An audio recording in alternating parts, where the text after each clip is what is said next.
Hello all, welcome back to my channel.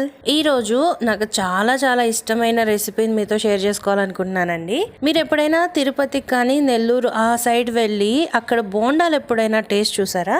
నిజంగా చాలా బాగుంటాయి, చాలా స్పెషల్గా ఉంటాయి. ఎందుకంటే అక్కడ మాత్రమే దొరుకుతాయి అన్నమాట అవి. నేను జాబ్ పర్పస్ మీద 2 years తిరుపతిలో ఉండాల్సి వచ్చింది. అప్పుడు నేను రెగ్యులర్గా తినే స్నాక్ ఏదైనా ఉంది అంటే అవి బోండాలే అనమాట.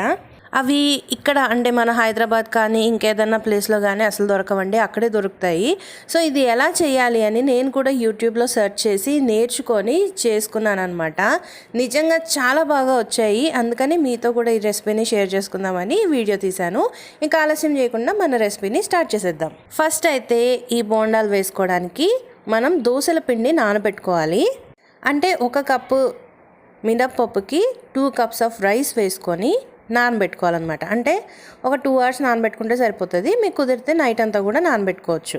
ఇలా నానబెట్టుకున్న పప్పుని మనం గట్టిగా మిక్సీ చేసుకోవాలి. అంటే లైక్ దోసల పిండిలాగా కాకుండా, ఇడ్లీ పిండిలాగా కాకుండా మనం గారెల పిండి ఎలా గట్టిగా మిక్సీ పెట్టుకుంటామో అలా గట్టిగా మిక్సీ పెట్టుకోవాలన్నమాట.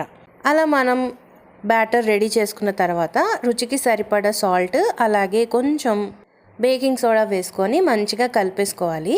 అండ్ ఈ బోండాల్లోకి మంచి టేస్ట్ రావాలి అంటే ఉల్లిపాయలు, పచ్చిమిర్చి, కరివేపాకు కట్ చేసి వేసుకోవాలన్నమాట. సో నేను దీంట్లోకి 2 ఉల్లిపాయలు, 2 పచ్చిమిరపకాయలు, కొంచెం కరివేపాకు వేసుకుంటున్నాను. అండ్ ఈ బోండాలకండి నార్మల్గా మినపప్పు నానబెట్టుకొని బియ్యపిండి వేసుకొని చేసుకోవచ్చు కదా అని అనుకుంటూ ఉంటారు, ఈజీగా అవుతుంది ప్రాసెస్ అని. నేను అలా కూడా ట్రై చేశాను.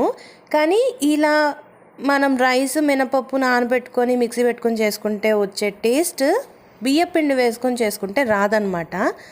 సో అందుకని అలా కంటే కూడా ఇలా చేసుకోవడం చాలా బెటర్. సో పచ్చిమిరపకాయలు, ఉల్లిపాయ, కరివేపాకు ఈ 3 కూడా చక్కగా ఈ పిండిలో వేసుకొని కలిపేసుకోవాలి. అలా రెడీ అయిన బ్యాటర్ని నూనె చాలా వేడిగా కాచి ఆ వేడి ఆయిల్లో వేసుకోవాలి. మీకు కనుక చేత్తో చక్కగా వేసుకోవడం వస్తే మీరు చేత్తోనే వేసుకోవచ్చు, లేకపోతే నాకులాగా స్పూన్తో కూడా వేసుకోవచ్చు. అయితే ఇక్కడ మీరు పాటించాల్సిన ముఖ్యమైన విషయం ఏంటంటే ఇది మంచిగా హీట్ అయిన ఆయిల్లో వేసుకోవాలి. అట్ ద సేమ్ టైం మంచి బ్రౌన్ కలర్ వచ్చేంత వరకు ఫ్రై చేసుకోవాలి. అప్పుడే పైన క్రంచీగా, లోపల సాఫ్ట్గా చాలా టేస్టీగా ఉంటుందండి. సో బోండాలు అయితే రెడీ అయిపోయినాయి. మరి దీంట్లోకి సైడ్ డిష్ ఉండాలి కదా, చట్నీ.